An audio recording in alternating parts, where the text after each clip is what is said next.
Next step में हम क्या करेंगे, यहाँ पर ये जो डी ए है इसको अलग करेंगे और बाकी जो हमारी इक्वेशन है उसको हम रीअरेंज करेंगे और ये हमारे पास इस तरह से आ जाएगी। D A is equal D positive A negative के ई टी प्लस के डी डिवाइडेड बाय के ई टी, और ये हमारी इक्वेशन नंबर 4 प्राइम थी तो इसको हम कह देंगे इक्वेशन नंबर 5। अब ये जो इक्वेशन नंबर 5 है इसको हम यूज़ कर सकते हैं अगर जो हमारा इंटरमीडिएट है डी ए, इस इंटरमीडिएट की हमने वैल्यू कैलकुलेट करनी हो तो फिर हम क्या कर सकते हैं, ये इक्वेशन नंबर 5 को यूज़ करके डी ए इंटरमीडिएट की वैल्यू को कैलकुलेट कर सकते हैं।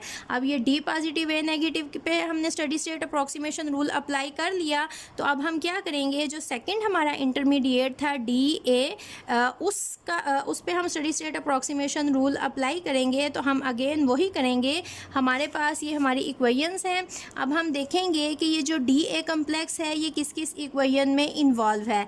यहाँ पर इक्वेशन नंबर 2 में अगर आप देखो तो डी ए की फॉर्मेशन भी है और डी ए की डिकम्पोजिशन भी है, और अगर आप इक्वेशन नंबर 3 को देखो तो यहाँ पर भी इसकी फॉर्मेशन भी है और इसकी डिकम्पोजिशन भी है। तो यहाँ पर इस पर study state approximation rule apply करके जब हम लिखेंगे इसकी वैल्यू तो वो हमारे पास कुछ इस तरह से आएगी। पहले फॉर्मेशन डीए की फॉर्मेशन हो रही है, ये जो हमारे पास फॉरवर्ड रिएक्शन है, तो यहाँ पर ये हमारे पास आएगा के ए डी एंड ए आ गया। क्लियर। अब हम जब इस रिवर्स रिएक्शन को देखेंगे तो रिएक्टेंट्स ये होंगे, प्रोडक्ट्स ये होंगे, और यहाँ पर हमारे पास डिकम्पोजिशन है माइनस के ए प्राइम डी ए। क्लियर। अब ये हमारे पास सेकेंड इक्वेशन है, तो यहाँ पर आप देखो ये जो आपके पास फॉरवर्ड रिएक्शन जा रहा है यहाँ पर डी ए डिकम्पोज हो रहा है, डी ए ख़त्म हो रहा है और डी पॉजिटिव ए नेगेटिव बन रहा है, और ये जो रिवर्स रिएक्शन है यहाँ पर डी ए की फॉर्मेशन है। तो आप अपनी मर्ज़ी है, आप पहले किसी को भी लिख सकते हो फॉर्मेशन या डिकम्पोजिशन को। पहले हम अगर फॉर्मेशन को लिखें तो वो रिवर्स रिएक्शन आएगा जहाँ पर ये रिएक्टेंट होंगे plus K E T prime D positive A negative, और अगर हम डिकम्पोजिशन लिखें minus K E T D A and this is equal to 0। ये हमारे पास हमने सेकंड इंटरमीडिएट के ऊपर steady state approximation rule apply किया। सबसे पहले हमने देखा कि डी ए किस किस इक्वेशन में है, या तो फॉर्मेशन है या डिकम्पोजिशन है, तो इक्वेशन नंबर 2 और इक्वेशन नंबर 3 में है। अब जब रिवर्सिबल रिएक्शंस होते हैं तो इक्वेशन दोनों तरफ जाती है, रिवर्स भी और फॉरवर्ड भी। तो एक तरफ तो इसकी फॉर्मेशन होगी तो दूसरी तरफ इसकी डिकम्पोजिशन भी होगी, तो टोटल हमारे पास 2 यहाँ पर फॉर्मेशन और 2 हमारे पास डिकम्पोजिशन आएंगी। प्लस साइन आएगा फॉर्मेशन के साथ और माइनस साइन आएगा हमारे पास डिकम्पोजिशन के साथ। तो ये हमने यहाँ पर study state approximation rule apply करके फॉर्मेशन और डिकम्पोजिशन लिख ली। अब नेक्स्ट हमने यहाँ पर क्या करना है, डी ए और डी ए यहाँ 2 जगह प्रेजेंट है, तो हम क्या करेंगे, इसको यहाँ पर ले लेंगे कॉमन। कॉमन लेने से पहले हम ज़रा इक्वेशन को अरेंज करें तो हमारे पास इस तरह से आएगी के ए डी ए माइनस के ए प्राइम डी ए। इसको पहले लिख लें क्योंकि हमने यहाँ से डी ए को कॉमन लेना है, तो D A plus K E T prime D positive A negative is equal to 0। तो अब हमें ये क्लियर एक ही लाइन में नज़र आ रही है, तो यहाँ से हम डी ए को लेंगे कॉमन, इज़ इक्वल के ए डी ए। हमने यहाँ से डी ए को लिया कॉमन, तो यहाँ पर हमारे पास आ गया के ए प्राइम साथ माइनस के ई टी। ये हमारे पास कॉमन लेने के बाद वैल्यू आ गई। ये डी ए 2 जगह पे प्रेजेंट था तो हमने क्या किया, इसको कॉमन ले लिया। अब ये वैसे ही आ जाएगा plus K E T prime D positive A negative. हमने अब इसको कॉमन ले लिया। कॉमन लेके ये जो इक्वेशन हमारे पास बनी है इसको हमने नेम दे दिया इक्वेशन नंबर 6 का। अब ये जो डी ए हमने कॉमन लिया है और यहाँ पर हमारे पास डी ए की वैल्यू आई थी, तो आप सिंपली या तो लिख सकते हो पुट इक्वेशन नंबर 5 इंटू 6, या फिर आप कह सकते हो put value of D A into equation number 6। तो यहाँ पर ये जो डी ए की वैल्यू आई थी हमारे पास, इसको हम पुट करेंगे तो ये हमारे पास इस तरह से बन जाएगी इक्वेशन। माइनस डी ए की वैल्यू लिखें यहाँ पर, डी पॉजिटिव ए नेगेटिव, के ई टी प्लस के डी के ई टी, बाकी हमारे पास ये आ जाएगा के ए prime minus K E T plus यहाँ पर है हमारे पास K E T prime D positive A negative and this is equal to 0। अब यहाँ पर भी है हमारे पास डी पॉजिटिव ए नेगेटिव, यहाँ पर भी है हमारे पास डी पॉजिटिव ए नेगेटिव। इसको अगर हम इकट्ठा करें ताकि हमें पता चले ये की वैल्यू है, तो हम क्या करेंगे, यहाँ से डी पॉजिटिव और ए नेगेटिव को ले लेंगे कॉमन। तो ये हमारे पास इक्वेशन आ जाएगी इस तरह से, के A D A minus D positive A negative को हमने लिया कॉमन, तो इक्वेशन इस तरह से बन जाएगी, के ई टी प्लस के D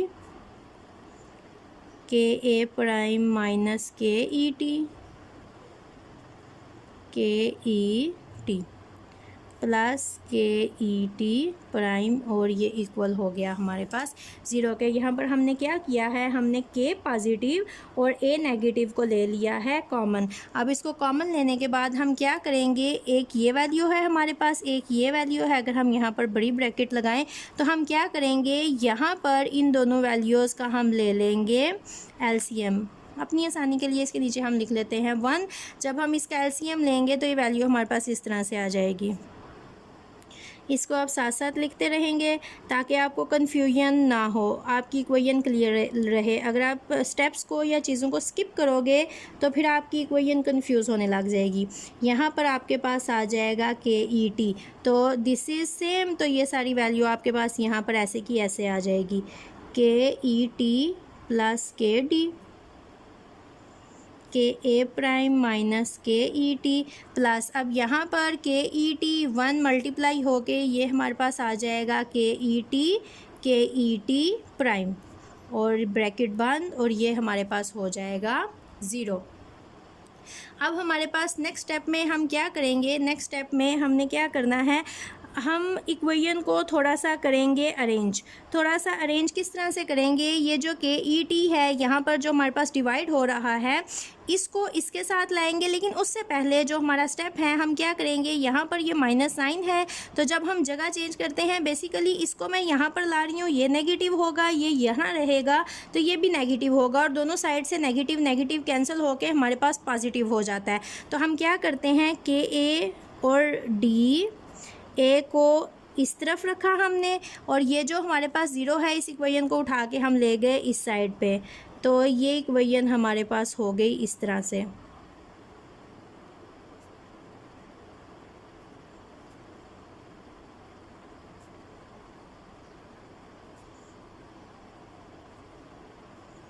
E T prime divided by के ई टी। अब हम क्या करेंगे, ये जो के ई टी यहाँ पर डिवाइड हो रहा है, हम इसको इक्वेशन की इस साइड पे लेके आएंगे, और ये जब इक्वेशन की इस साइड पे आएगी तो यहाँ पर डिवाइड है, तो यहाँ पर ये मल्टीप्लाई होगा, तो के ई टी के ए डी एंड ए आ गया, डी पॉजिटिव ए नेगेटिव, यहाँ पर है हमारे पास के ई टी प्लस के डी के ए prime plus K E T minus K E T और के ई टी प्राइम, ये हमारे पास आ गया। अब हम क्या करेंगे, हमारे पास 2 इंटरमीडिएट थे, एक तो फर्स्ट इंटरमीडिएट डी ए के लिए हमने एक इक्वेशन बना ली जहाँ से हम इसकी वैल्यू कैलकुलेट कर सकते हैं। तो सेकंड हमारे पास अब जो इंटरमीडिएट आ रहा है डी ए पॉजिटिव, इसको हम साइड पे लेंगे ताकि हमारे पास एक इक्वेशन आ जाए जहाँ से हम डी पॉजिटिव और ए नेगेटिव की वैल्यू को कर सकें कैलकुलेट। तो ये हो गया डी पॉजिटिव ए नेगेटिव। जब हम इक्वेशन की एक साइड पे यहाँ पर लाएंगे तो ये हमारे पास ऊपर और ये वैल्यू हमारे पास जो यहाँ पर मल्टीप्लाई हो रही है वो यहाँ पर डिवाइड होगा और यहाँ पर जो डिवाइड हो रहा है वो मल्टीप्लाई। तो इक्वेशन हो जाएगी के ई टी के ए, बाकी हमारे पास आ जाएगा के ई टी प्लस के डी,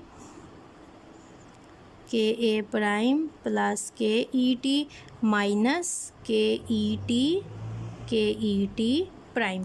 अब डी पॉजिटिव ए नेगेटिव की को हमने साइड पे किया और बाकी इक्वेशन को अरेंज कर दिया। हमारे पास जो मल्टीप्लाई हो रहा है वो डिवाइड होगा और जो डिवाइड हो रहा है वो हमारे पास मल्टीप्लाई होगा। अब हम क्या करेंगे, ये जो ब्रैकेट है यहाँ पर माइनस साइन है, तो ये माइनस, जहाँ पर कोई साइन नहीं होता वहाँ पर मल्टीप्लिकेशन होती है।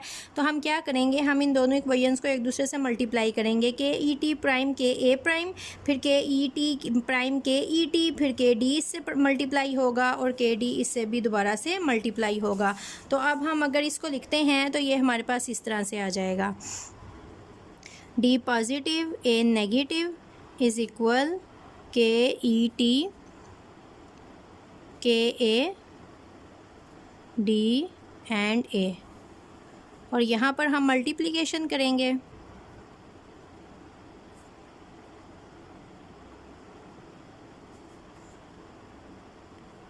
के ई टी प्राइम के ए prime plus K E T prime के ई टी प्लस के डी के ए प्राइम प्लस के डी के ई टी और साथ minus K E T prime के ई टी, ये हमारे पास हो गया।